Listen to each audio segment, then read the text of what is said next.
ഇന്ത്യയുടെ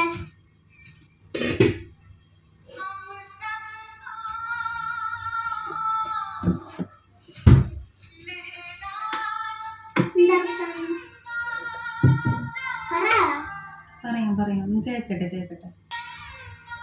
അത് ഇൻഡിപെൻഡൻസ് ഡേയുടെ പാട്ടല്ലേ?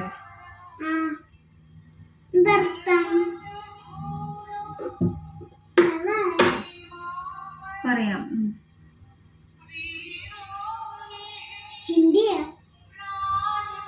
ഇത് ഓണാക്കിയാലേ മറ്റേ കോപ്പിറൈറ്റ് ക്ലെയിം ഇഷ്യൂ വരൂടാ പാട്ട് വന്നാല്. ഇതൊരു ഇൻഡിപെൻഡൻസ് ഡേ സോങ്ങാ. അർത്ഥം അമ്മ പറഞ്ഞു തരാം. അമ്മ പാടാം. എന്താ വെച്ചാ ഇപ്പൊ അതിൽ ഓണാക്കി കഴിഞ്ഞാലേ കോപ്പിറൈറ്റ് ഇഷ്യൂ വരും. ये मेरे वतन के लोगों जरा आंख में भर लो पानी जो शहीद हुए हैं उनकी जरा याद करो कुर्बानी. അതായത് നമ്മുടെ രാജ്യത്തിന് വേണ്ടിയിട്ട് വീരമൃത്യു വരിച്ച പല പട്ടാളക്കാരുണ്ട്. വീരമൃത്യു എന്ന് വെച്ചാൽ എന്താ? മരിച്ചുപോയവര്. നമ്മുടെ രാജ്യത്തിന്റെ സുരക്ഷയ്ക്ക് വേണ്ടിയിട്ട് മറ്റു രാജ്യക്കാരോട് യുദ്ധം ചെയ്തിട്ട് മരിച്ചു പോയിട്ടുള്ള വീരമൃത്യു വരിച്ചിട്ടുള്ള ജവാന്മാരുണ്ട്, പട്ടാളക്കാരുണ്ട്. അവരെ കുറിച്ച് ഓർത്തിട്ട് നമ്മുടെ കണ്ണില് വെള്ളം വരുന്നാണ് അതിന്റെ അർത്ഥം എന്നാണ് അമ്മയ്ക്ക് തോന്നണത് കേട്ടോ.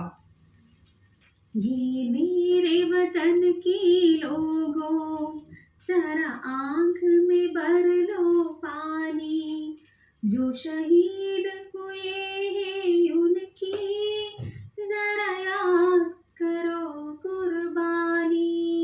നല്ല പാട്ടാ, അടിപൊളി പാട്ടാ. എനിക്ക് വളരെ ഇഷ്ടപ്പെട്ടിട്ടുള്ളൊരു പാട്ടാണ് കേട്ടോ യേ മേരെ വതൻ കി ലോകം എന്നുള്ള പാട്ട്. ലതാജിയുടെ വളരെ ഫേമസ് ആയിട്ടുള്ളൊരു പാട്ടാണിത്. ഒരിക്കലൊരു റിപ്പബ്ലിക് ഡേയുടെ അന്ന് നമ്മുടെ ഫസ്റ്റ് പ്രൈം മിനിസ്റ്റർ ജവഹർലാൽ നെഹ്റുവിനെ വരെ കരയിപ്പിച്ച ഒരു പാട്ടാണിത്. അത്രയും ഫീലോട് കൂടിയിട്ടാണ് ലതാജി അന്ന് ആ പാട്ട് പാടിയിട്ടുള്ളത്. നിങ്ങൾ ഈ പാട്ട് കേട്ടിട്ടുണ്ടെങ്കിൽ കമൻ്റ് ഇടണേ. ഞാൻ ഈ പാട്ട് കേട്ടത് ഞാൻ ഹൈദരാബാദിൽ ടീച്ചറായി ജോലി ചെയ്തുകൊണ്ടിരിക്കുന്ന സമയത്താണ് ആദ്യമായിട്ട് പാട്ട് കേൾക്കുന്നത്. എന്നിട്ട് ഞാൻ എല്ലാ ഓഗസ്റ്റ് 15 അന്നും ഈ പാട്ട് കേട്ടുകൊണ്ടേയിരിക്കും. അപ്പോൾ ഇന്നും ഈ പാട്ട് കേട്ടു. എന്താ പറയുക, കണ്ണു നിറയും ഈ പാട്ട് കേട്ടിട്ടുണ്ടെങ്കിൽ.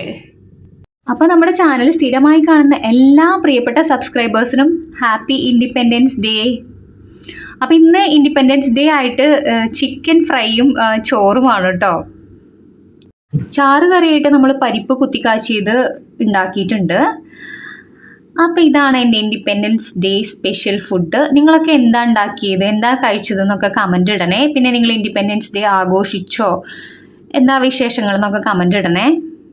ഇത്തവണത്തെ ഇൻഡിപെൻഡൻസ് ഡേ നമുക്ക് വല്ലാണ്ട് അങ്ങ് ആഘോഷിക്കാൻ സാധിക്കില്ല അല്ലേ. നമ്മുടെ വയനാട്ടിലെ ദുരന്തം, അതുപോലെ തന്നെ ഷിരൂരിൽ മണ്ണിടിച്ചിൽ നഷ്ടപ്പെട്ട അർജുൻ്റെ കാര്യം ഒക്കെ ഓർക്കുമ്പോൾ നമുക്ക് അത്ര കാര്യമായിട്ട് ഇൻഡിപെൻഡൻസ് ഡേ ആഘോഷിക്കാൻ മനസ്സ് വരുന്നില്ല. എങ്കിലും ഒരു ഇന്ത്യക്കാരൻ എന്നുള്ള നിലയ്ക്ക് നമുക്ക് എല്ലാ ദിവസത്തെയും പോലെ ഒരു നോർമൽ ഡേ ആയിട്ട് ഇന്നും കടന്നു പോകാനായിട്ട് സാധിക്കില്ല, അത് ഉറപ്പാണല്ലേ. ഇവിടെ ബഹ്റിനിലും പല സംഘടനകളും ഫ്ലാഗ് ഹോയിസ്റ്റിംഗ് നടത്തുന്നുണ്ട് കേട്ടോ. അപ്പോൾ എനിക്ക് അതൊക്കെ കണ്ടപ്പോഴും കേട്ടപ്പോഴും അതിനെക്കുറിച്ച് അറിഞ്ഞപ്പോഴൊക്കെ വളരെ സന്തോഷം തോന്നി. അപ്പോൾ ഞങ്ങളുടെ പ്രോഗ്രാം ഇന്ന് വൈകുന്നേരം കേട്ടോ. ഇൻഡിപെൻഡൻസ് ഡേ പ്രോഗ്രാംസൊക്കെ ഉണ്ട്, പിന്നെ വേറെ കുറച്ച് പ്രോഗ്രാംസൊക്കെ ഉണ്ട്. അത് ഇന്ന് ഈവനിങ് ആണ്. അപ്പോൾ അതിൻ്റെ വീഡിയോ ഒക്കെ നമ്മൾ ഇടും കേട്ടോ, അത് നിങ്ങൾ കാണാൻ മറക്കരുത്. അപ്പോൾ ഇന്നൊരു കുഞ്ഞ് വീഡിയോ ആണ് ഞാൻ അപ്ലോഡ് ചെയ്യുന്നത്. നിങ്ങൾക്ക് ഇഷ്ടപ്പെട്ട് കഴിഞ്ഞാൽ ചാനലൊന്ന് ലൈക്ക് ചെയ്യുക, കമൻറ്റ് എന്തെങ്കിലും ഇടുക. സബ്സ്ക്രൈബ് ചെയ്യാതെ കാണുന്നവരുണ്ടെങ്കിൽ പ്ലീസ് ഒന്ന് സബ്സ്ക്രൈബ് ചെയ്യണേ. അപ്പോൾ ഒരിക്കൽ കൂടി എല്ലാവർക്കും ഇൻഡിപെൻഡൻസ് ഡേ ആശംസകൾ. താങ്ക്